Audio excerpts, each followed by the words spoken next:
నేను అందుకనే ఒకే విషయం ఆలోచించాను. మీరు ఇప్పటికే మార్పు చూసుంటారు.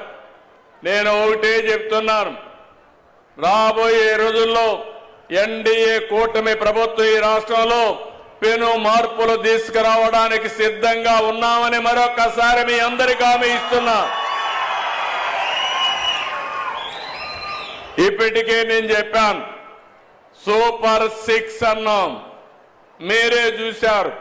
సూపర్ హిట్ చేశామా లేదా అని మిమ్మల్ని అడుగుతున్నాను. మొదలు తారీఖు వస్తే పేదల సేవలు ఇంటింటికి వస్తున్నాం. నేను కూడా తిరుగుతున్నా, ఎమ్మెల్యేలు తిరగమన్నాను. అంటే ప్రతి నెల మొదటి తారీఖు గుర్తుపెట్టుకోవాల్సిన వ్యక్తి, సమాజంలో అట్టడుగునుండే వ్యక్తి, ఆ పేదవాడి సేవలో మనం ఉంటే మనం కూడా ఆలోచన విధానం మారుతుంది. ఈరోజు ఒక పెన్షన్ మీరు చూశారు, 4,000, 6,000, 10,000, 15,000 అవసరాన్ని బట్టి భారతదేశంలో ఏ రాష్ట్రం కూడా దరిదాపుల్లో కూడా లేదు. అలాంటి పెద్ద సంక్షేమ కార్యక్రమాన్ని ఇచ్చింది ఈ యొక్క ఎన్డీఏ ప్రభుత్వం ఆంధ్రప్రదేశ్ రాష్ట్రంలో. తల్లికి వందనం ఇచ్చాం. ఈరోజు మీరు చూశారు, ఎంతమంది పిల్లలుంటే అంతమందికి 15,000 మీ అకౌంట్లో వేసామా లేదా అని అడుగుతున్నా. అన్నదాత సుఖీభవ.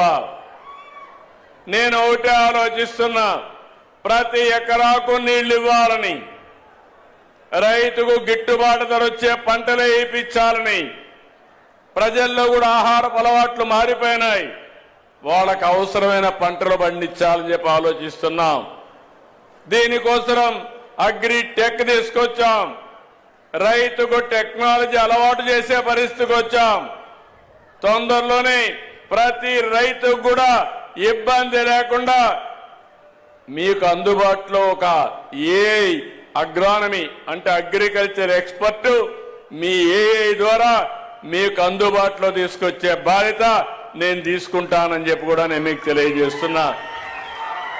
మొన్నే మీరు చూశారు, ఉండవల్లిలో బిల్ గేట్స్ వచ్చి టెక్నాలజీ మన వాళ్ళు ఎట్లా ఉపయోగిస్తున్నారో చూసిన తర్వాత చాలా ఆనందపడ్డాడు. అంటే ఇప్పుడు రైతాంగం కూడా టెక్నాలజీ అందిపుచ్చుకుంటున్నారు. మైక్రో ఇరిగేషన్, బిందు సేద్యం, తుంపర్ల సేద్యం, ఇది నేనే ప్రారంభించా.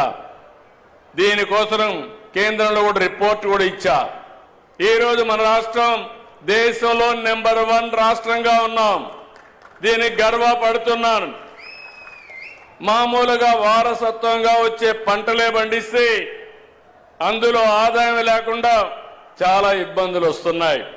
అందుకే ఈరోజు మీరు చూస్తే రాయలసీమ మొత్తం ఒక హార్టికల్చర్ హబ్ గా తయారు చేస్తున్నాం. దాంట్లో భాగంగా వినుకొండను కూడా అభివృద్ధి చేసే బాధ్యత తీసుకుంటాం. ప్రతి ఒక్కడికి అన్నం పెట్టాలనే ఉద్దేశంతో మధ్యాహ్నం కానీ సాయంత్రం కానీ తెల్లవారి కానీ తిండి లేదు, అదే మరి ఆకలితో బాధపడుతుందనే పరిస్థితి రాకూడదని 5 రూపాయలకే ఈ రోజుట్లో మీకు భోజనం పెడుతున్నామంటే అది ఈ ప్రభుత్వం యొక్క విధానం. ఈ ఒకటే కాదు, ఆర్టీసీలో మా ఆడబిడ్డలు శ్రీ శక్తి బస్సులన్నీ కిటకిటలాడుతున్నాయి, కళకళలాడుతున్నాయి. స్త్రీ శక్తి ఏంటో నిరూపించే పరిస్థితికి మా ఆడబిడ్డలు వచ్చారు. దీనివల్ల ఆర్థిక పరిస్థితులు మారతాయి.